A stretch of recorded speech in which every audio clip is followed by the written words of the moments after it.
BBA, BCA, BCom Computers, 100% placement guarantee. I create Degree College, Kukatpalli, Hyderabad.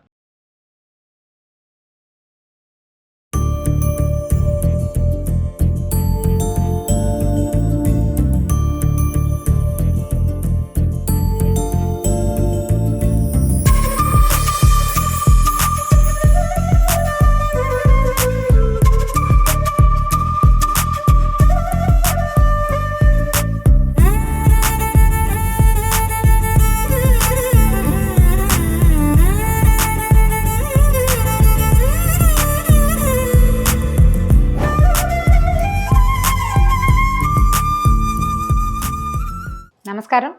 రకరకాల కలగూరలు చేసుకుంటాం మనం. ఏదైనా ఒకే కూర కొంతమందికి చూడండి, ఒక కూరే, ఆ కూరలో ఇంకా టమాటా వేయకూడదు, అవి ఏమి వేయకూడదు, వేరే కూర కలపకూడదు. కానీ మనకేంటంటే కూరలు తక్కువ ఉన్నప్పుడు ఏవో 2 కూరలు కలిపి చేసుకుంటాం. కూరలు ఎక్కువే ఉన్నా కూడా కొంతమందికి కలగలుపు కూరలు నచ్చుతాయి. అందులో నేను కూడా ఉన్నానండి. నాకేమన్నా 2, 3 కలిపితే చాలా ఇష్టం. అయితే ఇప్పుడు మనం బేసిక్గా వంకాయ తీసుకున్నాం అనుకోండి, దీంతో దోసకాయ కలపచ్చు, ఆలు కలపచ్చు, క్యారెట్లు అవి కలుపుకోవచ్చు, దీంట్లో మెంతికూర వేయచ్చు, అల్లం పచ్చిమిర్చి వేయచ్చు, కొత్తిమీర కారం పెట్టచ్చు, ఉల్లిపాయ కారం పెట్టచ్చు, మసాలా పెట్టచ్చు, బగారా బ్యాంగన్ చేసి ఎన్ని చెప్పాను చూడండి.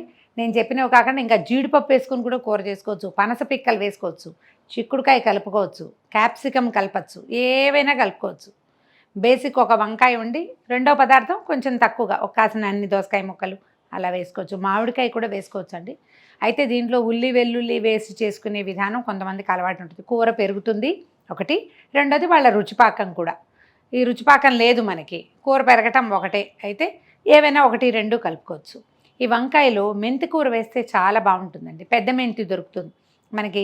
బాల్కనీ కుండీల్లో కనుక మెంతి గింజలు పడేసి వదిలిపెడితే 1 నెల తిరిగేసరికల్లా ఆ మాత్రం అవుతాయి. ఆ పై చిగుళ్ళన్నీ తుంపి వంకాయలో వేయండి, అమోఘంగా ఉంటుంది, చాలా ఎక్సలెంట్ రుచి. దీంతోపాటు ఇంకొక పని చేయొచ్చండి. వెల్లుల్లి గర్భాలు కొన్నిటికి మనకి మొలకలు వచ్చి కనపడతాయి. ఇదొక టిప్, జ్ఞాపకం పెట్టుకోండి. ఆ మొలకలు వచ్చిన వెల్లుల్లి గర్భాలని ఇసుకలో పెట్టినా సరే చక్కగా సన్నగా భలే వస్తాయండి. ఉల్లిపాయ గ్రీన్స్ వస్తాయి కదా, బొందులు, ఉల్లికాడలు వస్తాయి, అట్లా వెల్లుల్లి కాడలు వస్తాయి. ఆ వెల్లుల్లి కాడలు ఈ మెంతి వంకాయ కూరలో వేసుకుంటే ఎంత బాగుంటుందో, భలే రుచిగా ఉంటుంది. కానీ వెల్లుల్లిపాయ వేసినట్టుగా వస్తువు కనపడదు, చిన్న వాసన మాత్రం వస్తుంది. ట్రై చేసి చూడండి. ఇవాళైతే మన దగ్గర వెల్లుల్లి కాడలు లేవు, మీకు విషయం చెప్పానంటే. వంకాయలు ఈ రకం కాకుండా మనకి పొడు వంకాయలు వస్తాయి కదా, వైలెట్ కలర్వి, నీటి వంకాయ, సన్నగా పొడుగ్గా అంటే పెన్సిల్ వంకాయలు, అవైనా చేసుకోవచ్చు. తెల్ల వంకాయలు దొరికితే వాటితోటైనా చేసుకోవచ్చు, లేదా మా ఊళ్ళో విస్తారంగా దొరికే గుత్తి వంకాయలతోటైనా ఈ మెంతి కూరని చేసుకోవచ్చు. వంకాయని 4 పక్షాలుగా శుభ్రంగా కడగటం, చక్క ముక్కలు తరిగేసేయండి, తరిగేయటం, తిరగమాతలో వేసేయటమే. చూద్దాం ఎలా చేయాలో. ఈ వంకాయ కూర మొదలు పెట్టే ముందే మన కాయలను బట్టి, ఒక 1/4 కిలో వంకాయలు ఉన్నాయనుకోండి, ఒక బుజ్జి ఉసిరికాయ అంత చిన్నది, కొంచెం ఎక్కువ నీళ్ళల్లో చింతపండుని తడిపి పక్కన పెట్టుకోండి. ఎందుకంటే ఈ టమాటాలు అసలు పులుపు ఉండట్లేదు. 1 స్పూను లేదా 2 స్పూన్లు నూనె వేయండి. వంకాయకి కొంచెం ఆయిల్ రుచిగా ఉంటుంది, నూనె వేస్తేనే బాగుంటుంది ఎక్కువగా. నూనె కొద్దిగా కాగనిచ్చి దీంట్లో పెద్ద పోపు గింజలు వేయమండి. నూనె కాగాక ఒక చిన్న స్పూను ఆవాలు వేద్దాం. ఆవాలే దీని పోపు, ఇంకా వేరే వ్యవహారం ఏం లేదు. ఆవాలు చిటపటలాడనిచ్చి ఒక 4-5 వెల్లుల్లి గర్భాలు సన్నగా చీరి పెట్టాను, అవి, కొంచెం కరివేపాకు, ఓ 2 పచ్చిమిర్చి సన్నగా ముక్కలు చేసాము, అవి కూడా.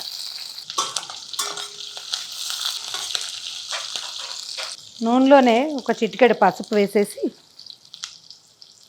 వంకాయ ముక్కలు వేసేద్దాము.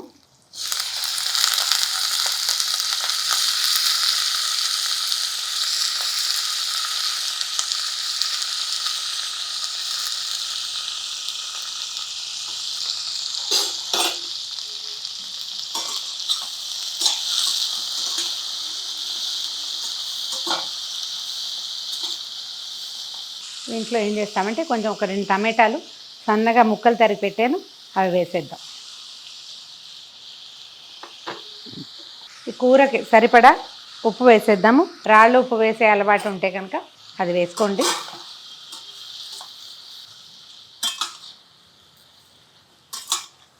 మీకు పెద్ద ముందు వెనక ఏం లేదండి. ఉల్లిపాయలు ఈ కూరలో పెద్దగా కూర్చోవండి, వేయకపోవటమే మంచిది. మెంతికూర ఏం చేసామంటే ఇలా రెమ్మలుగా తీసి పెట్టాము. కాడలు లేకుండా తరిగిన మెంతికూరని ఈ వంకాయ మీద పెట్టేసేద్దాం. మీరు ఇంకేమైనా కారం అవి వేయదలుచుకుంటే ఒక చిటికెడు ఎర్రకారం వేసుకుంటే బాగుంటుంది.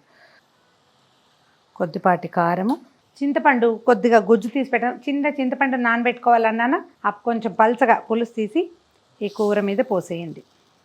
దీనికి కొంచెం దగ్గరగా లేదా ఇట్లా మూసి ఉండేలాగా ఒక మూత పెట్టి ఒక 5-10 నిమిషాల పాటు వదిలేసి తర్వాత కదిపితే మనకి కూర ఎంత మటుకు వచ్చిందో తెలుస్తుంది.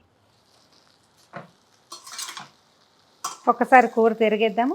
మనం చింతపండు నీళ్ళు పోసాం కదా, అడుగంటి మాడిపోవటం లాంటివి ఏం జరగవు. మీరు ఇంకా గుప్పెడు కూడా వేసుకోవచ్చు. ఇదే కాకుండా చిన్న మెంతి ఉంటుంది కదా, అదే అప్పుడే కొద్దిగా మొగక్కలు వస్తాయి, అది కూడా చాలా రుచిగా ఉంటుంది. ఒకసారి తిరగేసి ఉప్పు కారం పైకి కిందకి మొత్తం కలిసేలాగా చేసుకుని మళ్ళీ ఒక 5 నిమిషాలు మూత పెడితే కూర అయిపోయినట్టే. మన వంకాయ కూర ఏమైందో చూద్దామా.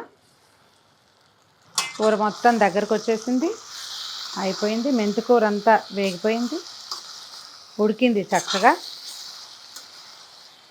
ఉప్పు కారం కూర చూసుకుని సరి చేసుకునే అలవాటు ఉన్నవాళ్ళు ఈ టైంలో సరి చేసుకోండి. దీనికి ఇంకా మనం ఏం చేయక్కర్లా, దీంట్లో కొత్తిమీర అవి అక్కర్లేదు. ఈ మెంతి కూరది రుచి అన్నమాట. కూర వేరే బౌల్లోకి తీసేసుకుందాం. అయిపోయింది, స్టవ్ ఆపేసేద్దాము.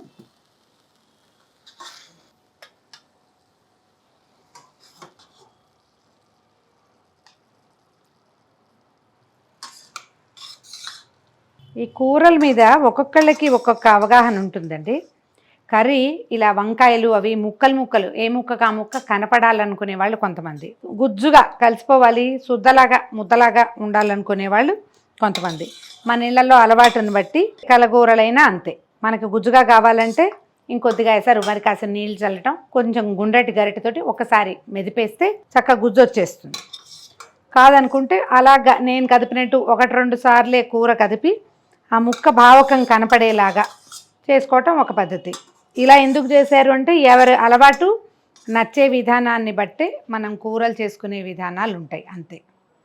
సింపుల్గా 10 నిమిషాల్లోనే అయిపోయే వంకాయ మెంతి కూర. వెల్లుల్లిపాయలు అదనపు ఆకర్షణ, పచ్చిమిరపకాయలు పిల్లలుండి తినలేరు అనుకుంటే ఒట్టి కారం ఎక్కువ వేసుకుని మిర్చి తగ్గించుకోవచ్చు. పచ్చిమిరపకాయలు మెంతి కూర కలిసిన వాసన చాలా బాగుంటుంది, ట్రై చేసి చూడండి. ఈ వీడియో కనుక మీకు నచ్చినట్లయితే లైక్ చేయండి, షేర్ చేయండి. మరిన్ని ఇంట్రెస్టింగ్ వీడియోల కోసం సుమన్ టీవీకి సబ్స్క్రైబ్ చేసుకోండి.